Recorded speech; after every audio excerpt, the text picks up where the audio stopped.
Kisah di balik pembuatan film. Film The Passion of the Christ bukan sekadar film biasa. Mel Gibson, sang sutradara, ingin menghadirkan kisah pengorbanan Yesus dengan tingkat realisme yang belum pernah ada sebelumnya.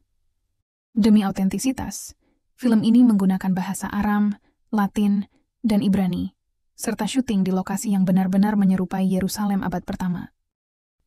Namun, tidak hanya tantangan teknis dan artistik yang muncul, tetapi juga kejadian-kejadian misterius yang sulit dijelaskan. Insiden mengerikan di lokasi syuting.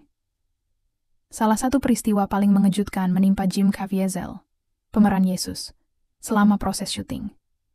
Saat membawa salib sungguhan seberat lebih dari 60 kg, ia terjatuh dan mengalami dislokasi bahu. Rasa sakit yang terlihat di layar bukanlah akting, melainkan reaksi nyata yang semakin menambah kesan mendalam pada film ini. Dalam adegan penyiksaan, ia benar-benar terkena cambukan hingga meninggalkan bekas luka permanen di tubuhnya.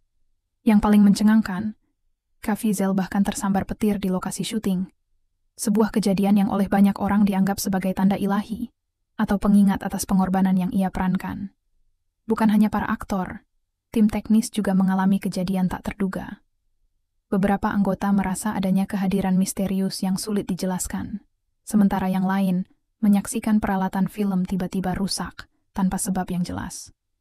Semua peristiwa ini membuat banyak orang percaya bahwa The Passion of the Christ bukan sekadar film biasa, melainkan sebuah proyek yang membawa makna spiritual yang lebih dalam.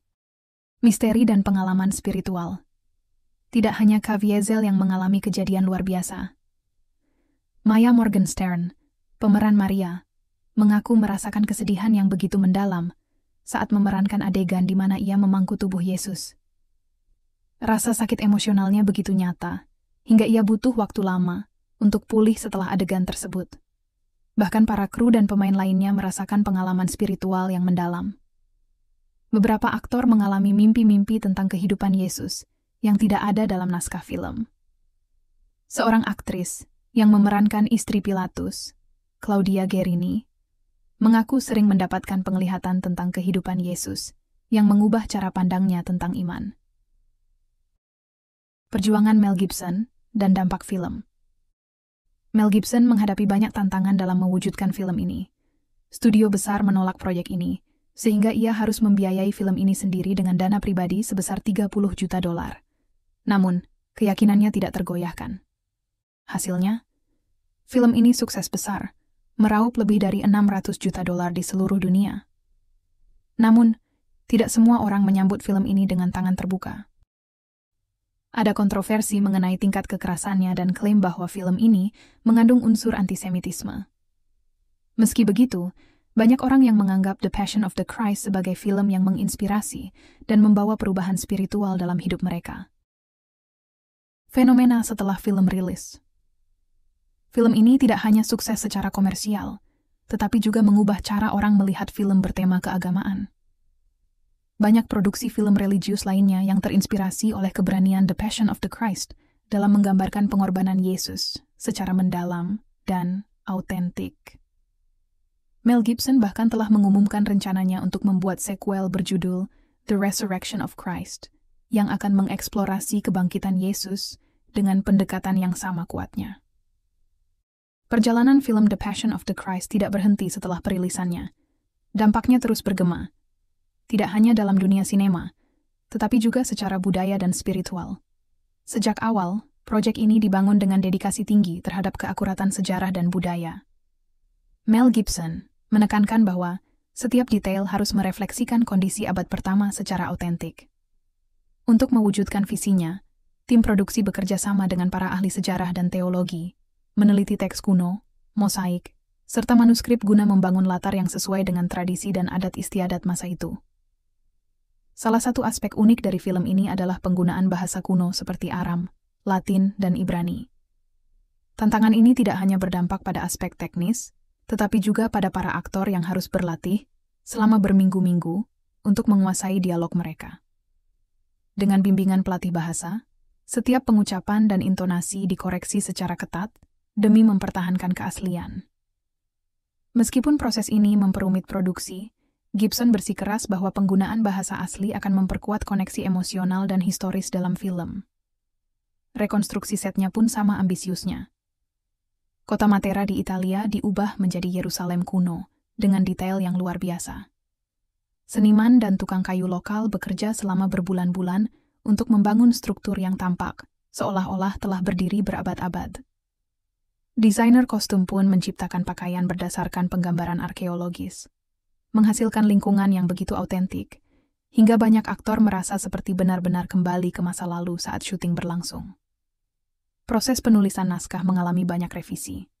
Awalnya, Gibson mempertimbangkan untuk memasukkan elemen-elemen yang tidak memiliki dasar kuat, tetapi para penasihat teologis menyarankan agar film tetap berpegang pada teks kanonik untuk menghindari kesalahpahaman.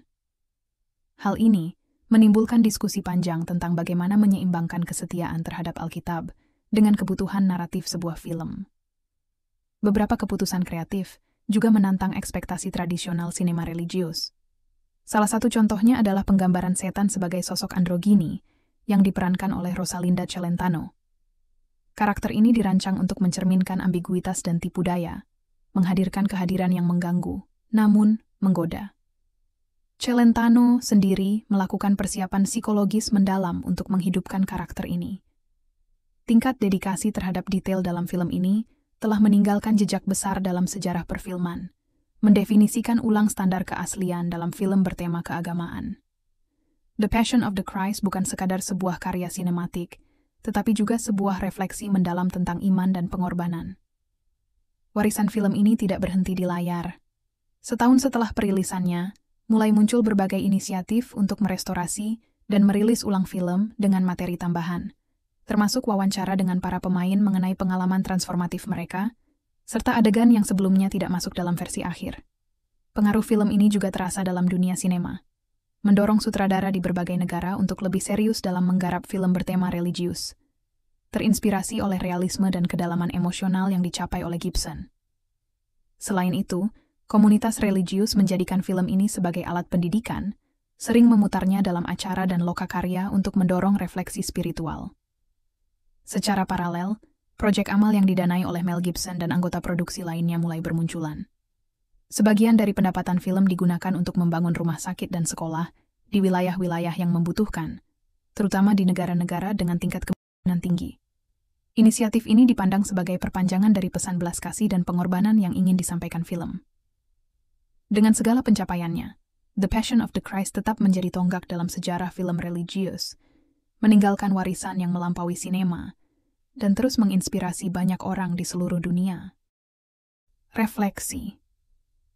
Apakah kejadian-kejadian yang terjadi selama proses syuting hanya kebetulan? Ataukah ada pesan spiritual yang lebih besar di balik semua ini?